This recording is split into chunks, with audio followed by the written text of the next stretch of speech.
afternoon, everyone. I hope you're enjoying the conference. The name of this session is Tales from the Optimization Trenches. My name is Ignacio Liverotti, and I work for Unity Technologies. I joined the company as a software engineer over 4 years ago, and then at the end of last year, I became a developer relations engineer. And my job basically involves visiting our enterprise support customers and helping them resolve technical issues affecting their projects. And we do that via what we call the project reviews. And these project reviews are multi-day engagements where we travel to our customers' offices, and that takes us to places such as Moscow during the winter or the south of France during the spring. We review their projects, we identify problems. For some of those problems, we actually manage to find solutions, and we resolve them on site. And for the rest, we investigate, we take notes, we go back to our office, we investigate, and then we recommend solutions for them. The types of problems that we usually run into are related to runtime performance. Typical example, my game is not passing certification because it doesn't achieve the target frame rate, or it crashes because it runs out of memory. Build and patch size. My customers or my player base are complaining because every time I push an update for my game, they have to spend like this lengthy amount of time downloading the update itself, and they just want to play. Load times. My players are frustrated because every time they want to launch my mobile application, it takes a very long time to boot. They get frustrated, they press the home button, and they never return to it. Workflow issues. My content creators, my artists, my level designers, my sound designers, they are having a hard time in order to get data, assets, from their content creation tools into Unity, and that's impacting my production workflow, so I would really like to be able to speed that up. And lastly, build times. I'm making a game for consoles, and every time I want to deploy my game to the dev kit, it takes 4 hours to do that. So that means that if I'm lucky on a good day, I get to test my game on the dev kit like twice, and that's really having an impact on my production. So based on that, today's plan is going to be divided into 5 sections. We are going to start with an introduction to optimization and profiling in Unity. Then we're going to have 3 individual sections on optimization. The first one is going to be about CPU, then about GPU, and then memory footprint. And we're going to wrap up this talk with some optimization rules to live by. So let's start with the first section, an introduction to optimization and profiling. So first things first, what is optimization? Well, optimization is modifying a project so that an aspect of it is more efficient or uses fewer resources. That could be CPU, GPU, memory footprint, network bandwidth, and so on. And why do we want to optimize? Well, we want to optimize because we want to pass the certification requirements imposed by the various distribution platforms. We want to optimize because we want to reduce battery consumption, and this is especially true on mobile. If our game looks great and plays great, but depletes the battery of your device in 20 minutes, then your players are not going to be happy. We want to optimize because we want to deploy our project to a wider range of target devices, and this is a very common use case in my job. We sometimes visit customers where they already have a successful game on a standalone platform, and standalone platforms are powerful, and they want to port that to mobile or maybe consoles, and then they start running into technical limitations. So a big part of our job is to help them so that they can actually manage to fit their project into this type of platforms. And lastly, we want to optimize because we want to streamline our production process, and this is related to what I mentioned before. We want our content creators to be able to more effectively get assets into our Unity project, and we also want to be able to iterate frequently on the target hardware so that we can test more often. One point that I would like to mention is that optimization involves a lot more than rewriting code. The other thing that it involves are reviewing assets. So for example, texture size, the format of our textures, for 3D models, the number of polygons, for audio files, the sampling frequency, whether they are on stereo, and so on. It also involves reviewing the project settings. As you know, Unity is a very, very complex product that supports tons of platforms. And when you go to the player settings, you see like this plethora of drop-down menus and checkboxes and so on for each one of them. And sometimes the difference between a performant project and a project that doesn't perform that well is understanding the meaning behind all those options and choosing the right ones. In the same way that we have these project settings for the individual platforms, every time you import an asset into Unity, you also get a wide range of options to tweak. And again, understanding what those options mean behind the scenes can make all the difference in terms of performance. And lastly, it involves simplifying our solutions. A big part of our role is visiting customers who are working on mobile games, and sometimes they are just pushing the platform for things that the platform cannot achieve. A typical example is doing expensive post-processing effects on low-end mobile phones. And part of our role involves like sitting down with them, understanding their artistic vision, and see if we can actually find like an alternative technique that they can effectively use in these type of devices. The first step in our optimization journey is profiling. And what is profiling? Well, profiling is using tools in order to gather actual data on how resources are going to be used. This data is the one that is going to drive our optimization efforts because we don't want to optimize based on guesses. We want the tools to let us know where the problems are, so that then we can think solutions for them, we can apply those solutions, we rebuild the project, we profile again, and see if things got better or worse, and continue iterating. And I would also like to make a comment about optimization tricks or tips and advice that you can see on the internet, and even in our manual. The first one is, don't apply optimization advice blindly. Obviously, certain pieces of advice are always applicable. Like, for example, if you are making an expensive calculation that you don't need to do every frame, just do it when you need to, cache the results, and then reuse them. That's always applicable, and it will always be.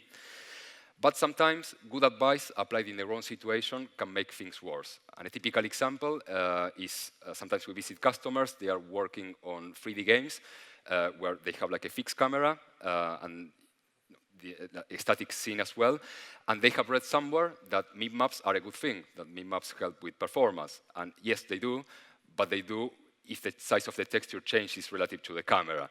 So in that case, they are still checking the use mip maps box, and what we find is that that option is not necessary in that situation, and it's also increasing the memory footprint. So again, it's just because you read a piece of advice somewhere, it doesn't mean that it's going to apply to your particular project. Also, bear in mind that in this presentation, we are going to discuss several use cases. These use cases are based on things we have seen in the field in the last year. But these use cases work for specific customers that were working on specific projects and specific platforms. So again, what I want you to take away from this presentation is more like the way we work, not the tips themselves. So let's move on to the CPU optimization section. First things first, what is the goal of CPU optimization? Well, the main goal is to reduce the stress on the CPU, either because the CPU is the actual performance bottleneck, or because we want to free up the CPU to do more. How do we actually achieve that? Well, we achieve that by using more efficient combinations of algorithms and data structures. It does happen to us that we visit customers who basically started a Unity project as a prototype, and then that prototype kept evolving, and that actually turned into the game. And what we find is that the decisions they made at the prototype phase, where they only need to test very, very simple scenes, didn't actually scale up. So at some point, the game becomes so complex that they actually need to rethink their approach and rewrite things in order to make them work. And we also achieve this by aiming for nearly zero per frame allocations. As you know, Unity is a garbage collected environment where the garbage collector can kick in at any point in order to free up and release references. And the downside of that is that the garbage collection algorithm can be quite CPU intensive. So if you aim for nearly zero per frame allocations during your gameplay, then the chances of the garbage collector kicking in at a bad time are significantly reduced. The tools of the trade for CPU are the Unity Profiler, which ships with the Unity Editor, the Unity Profile Analyzer, which is a new tool that you can get via the package manager. And about this tool, there's going to be a talk by a colleague from the Stratford office, like in this same room in the next hour. So please come back, because it's going to be super, super interesting. We also have Xcode instruments, Intel BTune amplifier, and consoles have their own proprietary tools. In this slide over here, you can see the Unity profiler. The key feature of the Unity profiler is that it allows you to select individual frames, and for those individual frames, you can actually see the time it took to execute, how much memory was allocated, and so on. In this other slide over here, you can see a screenshot of Xcode instruments, and in here we are profiling a macOS standalone application. And the difference between what we call the native profilers versus the Unity profiler is that the native profilers, what they do is they sample the state of the executable at a very high rate, and then they present like statistical information. So these type of tools, like such as Xcode instruments, what they allow to do is they allow you to select timeframes. So for example, in here we execute this application for like over 20 seconds, and we have selected the first 18. So in the first 18, we can see, for example, that 9.4% of the time is going to the render manager, render cameras method. So both tools are useful, but they are useful for different things. Let's move on to the first example now. This happened a few months ago. We visited a customer that they were working on a management game for mobile platforms, and basically what they reported is that the game felt slow during gameplay. So we took a capture using the Unity profiler. We unchecked all the options except for garbage collector, and we saw something like this, like tons of green spikes. That means that the garbage collector was running once every 3 frames. So our hypothesis in this scenario is that our code is allocating memory on a per frame basis. So let's select a random frame in the Unity profiler. It looks like this. You can see that the execution time is 16.64 milliseconds. But the key thing is that point over there. So basically, we were allocating nearly 400 kilobytes of memory. OK, fair. What about 10 frames later? So 10 frames later, the CPU time changed a bit. But we're also allocating nearly 400 kilobytes of memory. So let's do a back-of-the-envelope calculation. So if we have 4 kilobytes of allocations per frame, running at 60 frames per second, that's roughly 24 megabytes of allocations per second, which is quite high. That's probably the reason why the garbage collector is kicking in so often. So let's actually dig into this GCalloc column. So we see something like this. We have this game logic class, which is actually ours. It belongs to our project. And that's actually the one that is causing the whole allocations in this particular frame. We can also see that a big chunk of those 400 kilobytes are actually caused by log string to console. And log string to console is actually caused by one of Unity's methods, the debug.log, that I'm sure you're familiar with. So if we go and take a look at the source code for this class, we can see that there is an update method in there that has it's called some other sub-methods in order to process more things, such as process score or process the hit points. And both methods actually have calls to debug log, and they also have inside like string concatenation and string conversions. So can we do something about it? Well, yeah, luckily, in the manual, there is this platform-dependent compilation section, and there is this tidbit that says, in C#, you can use a conditional attribute, which is a more clean, less error-prone way of stripping out functions. So that's definitely what we want. We want to strip out debug.log from the final build. So we do that. Basically, we create this very simple static class called logging that has an internal static method called log, which what it does is it just wraps the debug.log from the Unity engine workspace. So how can we use this? So if we want to actually see the log messages in the console, like for development, we need to add the enable_log constant to the list of defined symbols. So we go to the player settings, and we add it over there. Obviously, what we want in here is we don't actually want the debug.log, so what we do is remove enable_log and reprofile. And what we see is this bit over here. So as you can see, 0 per frame allocations and no garbage collection spikes. So the takeaway from this example is use the Unity profiler to understand where your managed allocations are coming from and fix them. Let's move on to the second example now. So we visited a customer a few months ago. They were working on a mobile racing game. Obviously, racing games are very fast-paced.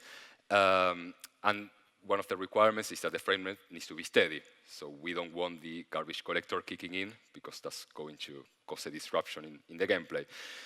The common approach is to actually let the garbage collector do its work. But the problem that it causes is that our garbage collector, as I mentioned before, has this like stop the world approach, where once it kicks in, it basically installs the frame until it finishes the whole process. And also, the larger the managed heap becomes, the longer it takes for the garbage collection algorithm to complete. So if we take a look at what the capture of the garbage collector looks like in the profiler, it's going to be something like this. As you can see, the frame rate is steady, but then you have this massive CPU spike over there causing a disruption. So what we recommended in this scenario instead is to unload all resources when transitioning from the menu into the racing scene. Then allocating a pool of objects, because this racing game might have like bonuses and like things which are showing up during the race, and certainly we don't want to instantiate it at runtime, so it's better to have a pool that we can draw from and reuse them during the race. Optimize the frame time as much as possible, and then enable the incremental garbage collector. And the incremental garbage collector, for those of you who haven't heard of it, is a very, very new feature of Unity. It was introduced in the early 2019 development cycle. And the idea behind this feature is that instead of causing a single long interruption, what it does is it splits the work across multiple frames. So again, let's take a look at a picture of how this looks like in practice. So if you look in the profiler, it's going to be something like this, where you have this area over there with green, which is part of the garbage collector. So, it's still doing its work, but the difference is that, unlike the regular garbage collector, this is non-disruptive. So it's something that just happens before the end of the frame. In order to enable the incremental garbage collector, you need to do that via the player settings menu. So there is an option in there, it's a checkbox, and this feature recently came out from Incremental. So the takeaway from this example is use the incremental garbage collector and remember to optimize the frame time as much as possible so that we can actually give it room to do its job. Let's move on to the second optimization section now. It's about GPU. So again, first things first, what are the goals of GPU optimization? Well, the main goal is to reduce the stress on the GPU so that we can actually render our scene at the target frame rate. And also, a secondary goal could be to free up the GPU for performing other tasks. And this is something that we have seen in the field. We have visited customers who are stressing the CPU a lot, but their GPU not so much. And there are certain things that can actually be offloaded from the CPU to the GPU via compute shaders. And sometimes we have suggested that, they have implemented it, and they have reported very good results. So definitely a strategy to consider. How do you actually achieve GPU optimization? Well, we achieve that by minimizing the number of unnecessary rendering operations. So if you are rendering your scene in such a way that tons of things are getting occluded in the final frame, then that's probably something that you need to revisit. We optimize the GPU by reducing the amount of data we send to it, and that could be vertices or texture data. We optimize by minimizing the number of state changes, what we call the set pass calls. As you know, every time we want to render a batch, we need to set up we need to set the state of the GPU, the materials, the vertex format, and so on, and that's a very expensive operation.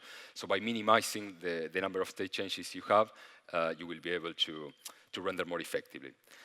And lastly, by optimizing our most expensive shaders. Some of the native tools actually have this feature that they can give you a breakdown of how long a certain shader takes to execute. And some of them can even give you that level of detail at the instruction level. So if you find shaders which are too expensive, then you can either go and optimize them, or if the shaders are just too expensive for the target platform, then maybe strip them out and look for a cheaper solution.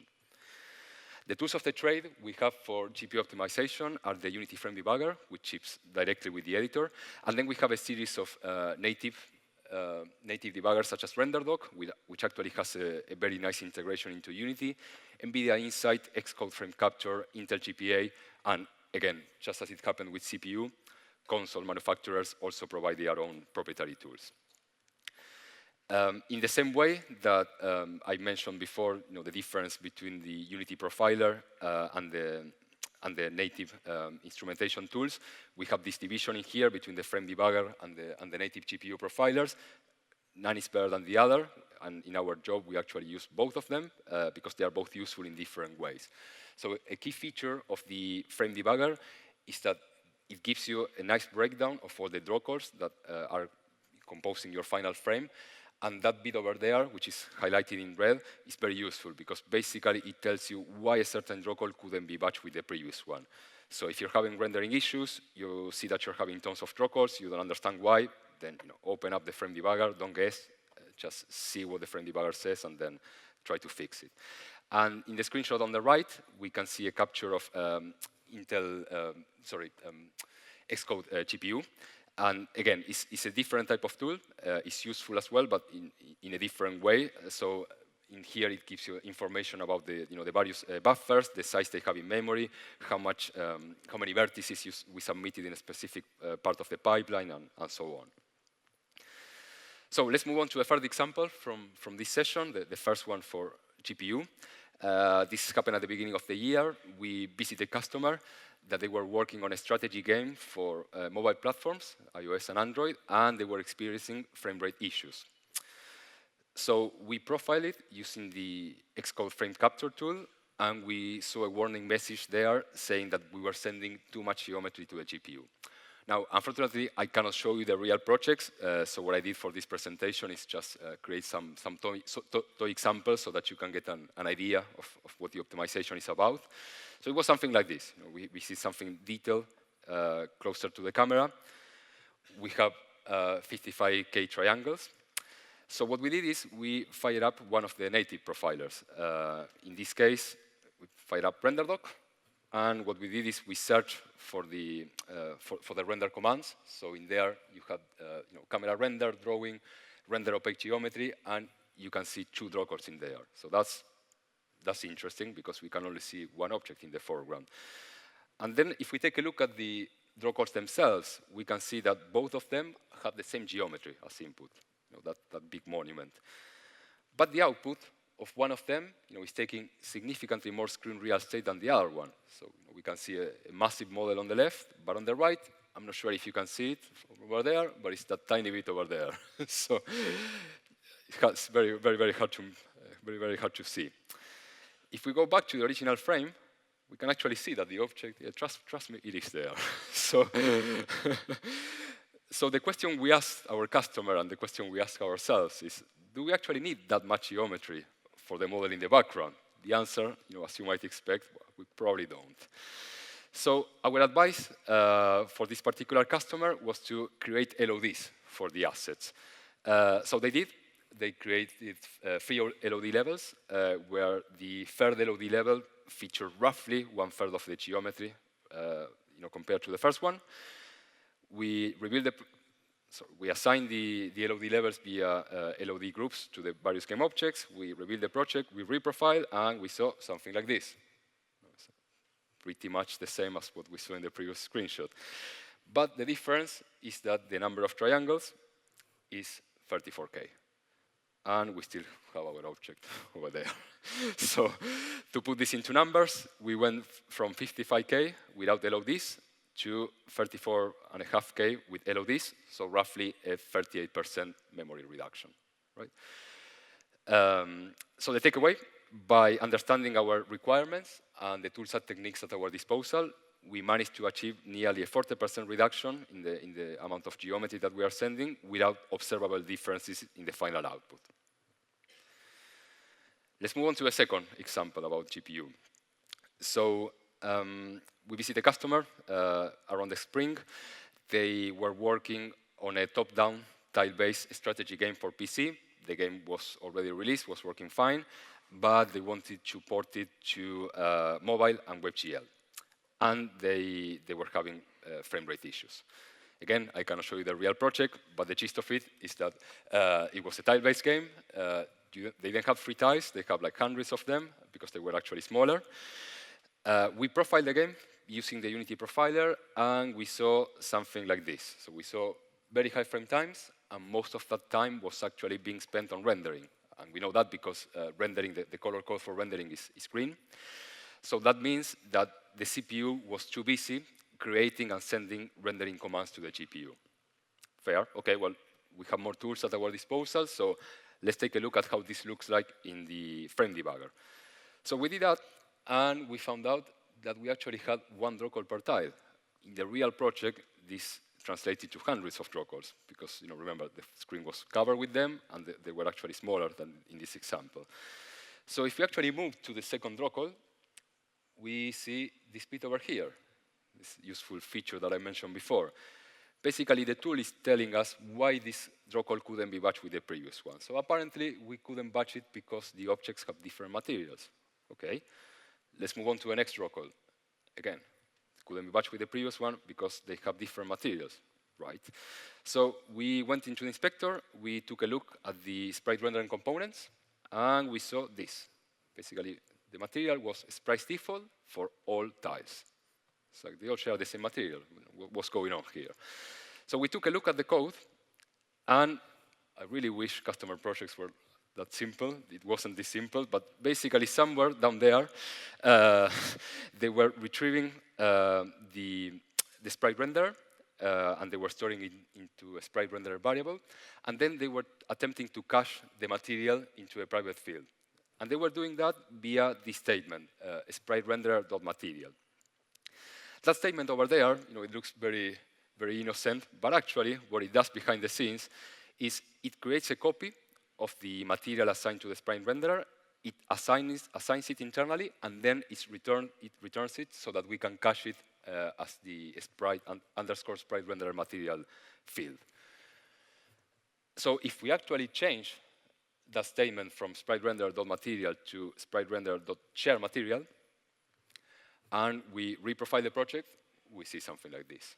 So basically, all tiles are now drawn in the same batch. We spoke with the customer, and they said that they were able to successfully deploy the game to mobile and WebGL, and as a side bonus, the performance of the standalone version, which remember it was already released, it improved as well. So the takeaway for this is identifying the problem and understanding the underlying issue allow us to trip several hundred draw calls per frame. Let's move on now to the last section about optimization. So memory footprint. So first things first, what are the goals of memory footprint reduction?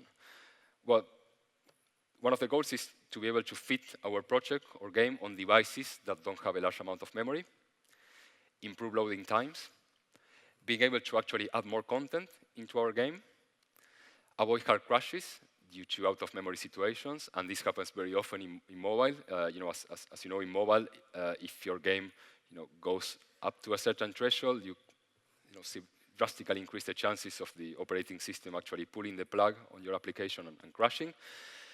And also improving overall performance by shuffling around less data during runtime. The tools of the trade for memory footprint are the Unity Memory Profiler, which you can get via the package manager. And again, we also have native tools such as Xcode Instruments Allocations, Xcode Instruments VM Tracker.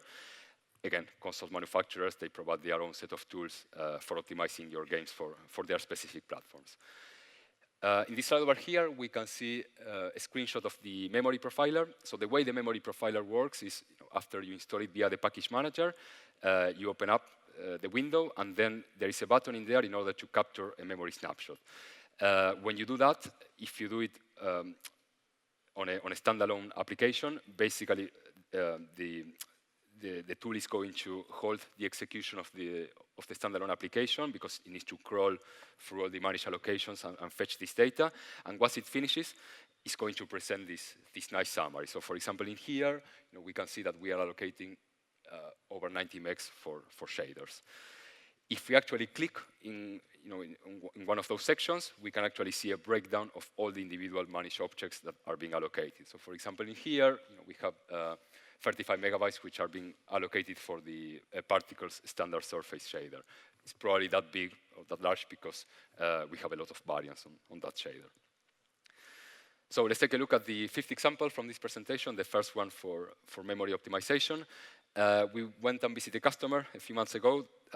Basically, they had this project which featured a large number of materials. All those materials actually used the standard shader. And each material was actually stored in its own asset bundle. So we took a memory snapshot of the project, and we actually saw this. So basically, we saw these duplicated instances of the standard shader in memory.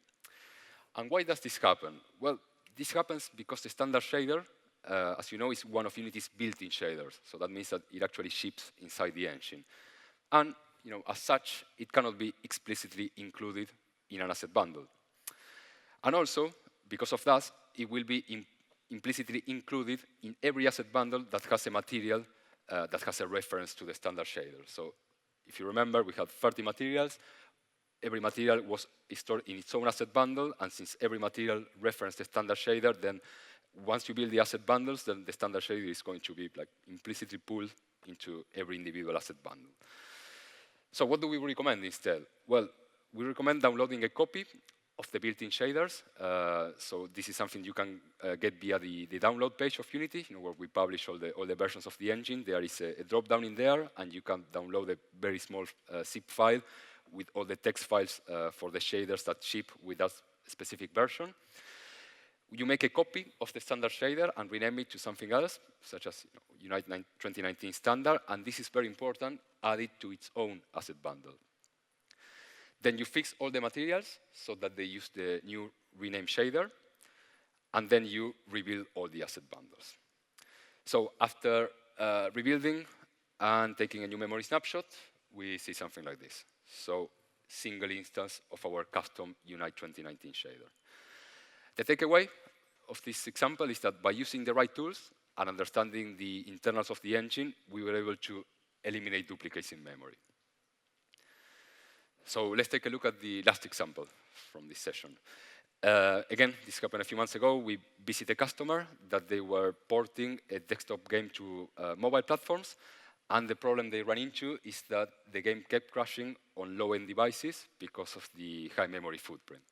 As I mentioned before, in mobile platforms, if your game goes above a certain value, then you really increase the chances of the operating system pulling the plug on your application. For those of you who who develop for iOS, on instruments you have this gauge over here, which is super useful. Unfortunately, I cannot tell you. So there are no fixed values where if the needle goes above that threshold, then you will certainly certainly your application will crash. We have been in project reviews where the needle got all the way to the red position, and for some miracle the application kept running. Sometimes the needle goes a bit into the yellow area, and the operating system says enough is enough, and they pull the plug. So our advice is try to keep it on the green area, and everything will be fine. So we took a memory snapshot of this project, and we saw this bit over here. So basically, we were allocating over 50 megs for audio clips.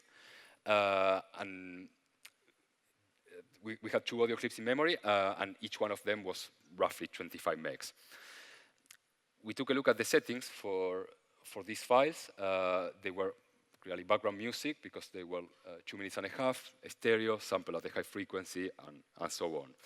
So if we take a look at these assets, we can see that the load type is set to the default value, which is decompression load. So what does decompression load mean? If we take a look at the description from the Unity manual, so this is what it says. Audio files will be decompressed as soon as they are loaded. It says this option should be used for smaller compressed sounds to avoid the performance overhead of decompressing on the fly. So that's kind of giving us a hint that we're probably not in the right track here. And this one, very important, be aware that decompressing Vorbis code sounds on load will use about 10 times more memory than keeping them compressed. So don't use this option for large files. So that's definitely the clue that we're not on the right track here. So do we have other options? Yes, we do. Luckily, there is the streaming option.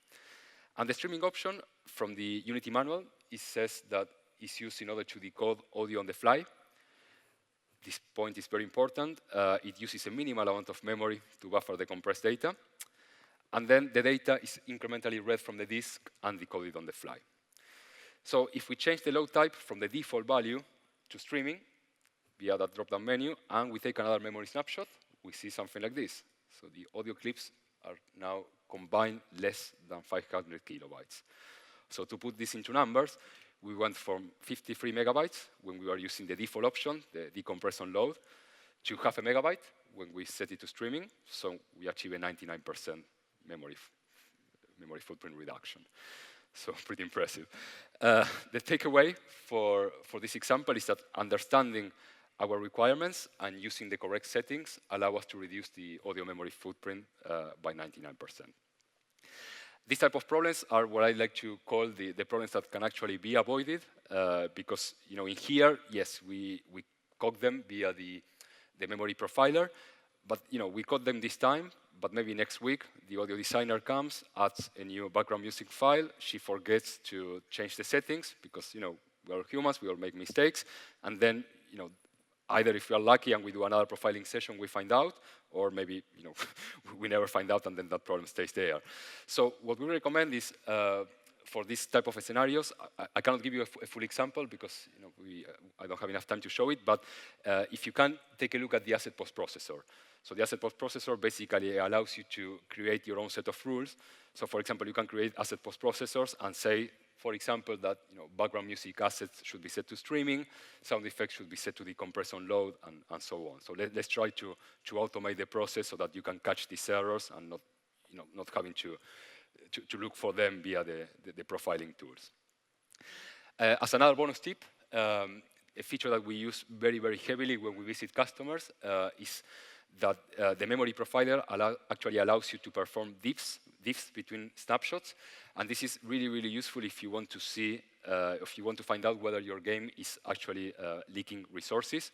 So the typical use case is that you are, let's say, in the overworld of your game. You go into before going into a level, you you do a memory snapshot.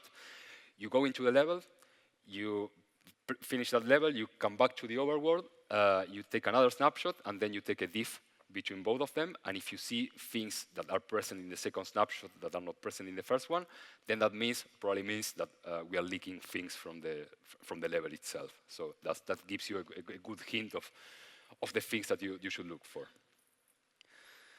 So let's wrap up this talk with some rules to live by. The first one, and if you have been to previous Unites, if you have been to talks, optimization talks at previous Unites, is like don't assume where the bottlenecks are. It's like always profile first. Also, profile on the target device.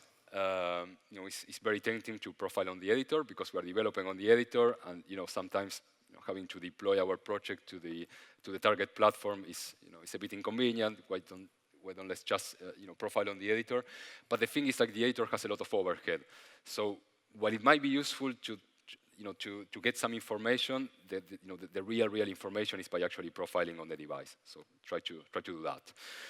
Also, profile early and profile often. I know that development schedules can be hectic, but if you manage to catch problems like before, then that's going to pay dividends down the line. Another thing is don't apply several fixes simultaneously. It might be tempting to just try several things at random and see if things improve. But our approach is actually go one problem at a time. Profile, identify where the problem is, think about the solution, then apply that solution, rebuild, reprofile, and see if things are getting better or worse, and then act based on that. And lastly, apply what we call the optimization triad, which is optimize your assets, update fewer things, and draw less stuff. Right, thank you.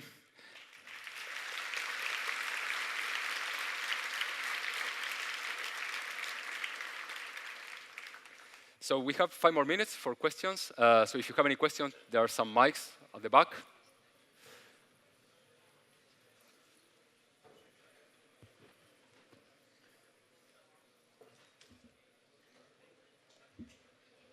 Hi, I'm Chris over here. Which one? Left or right? I'm waving my hand. Oh, yeah, Okay. I can see you. Yeah. So I saw you mention wrapping up the debug log message in a wrapper function, Yes. basically. Yeah, correct. But doesn't that break your in editor debug console, when you double click the log message, you no longer go to the code where that happened. Right, no, so if you wrap it, so the idea is that when you are developing your game, you add this enable underscore log constant in your player settings. So if you are so if you do that while you are developing, then you will be able to see your messages. Then when you are creating the final build, you strip that constant from the list, you rebuild, and then... I understand that part, but okay, when you sorry. double click on the message in the editor, it takes you to the line where that message was logged, I see right? what you mean. Yeah, that's a limitation. I can jump in on this. Yeah. If you have this problem, compile a DLL with that log method in it and include that DLL in your project, and then you still have the correct line number attributed to that debug log. Definitely a solution. Yep. Cool. Thank you. And thank you for chiming in. Yes.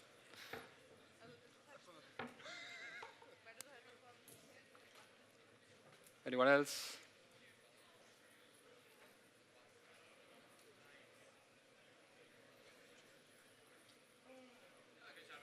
Okay. Yeah.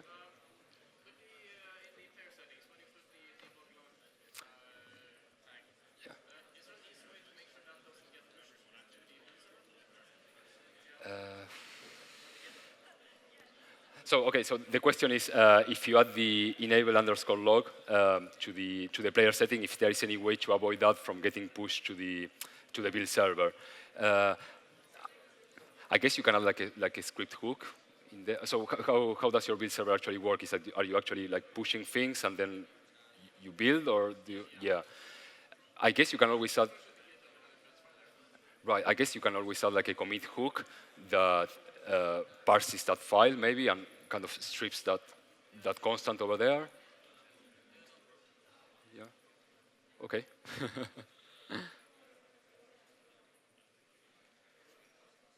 Right. Well, thank you. Thank you for coming.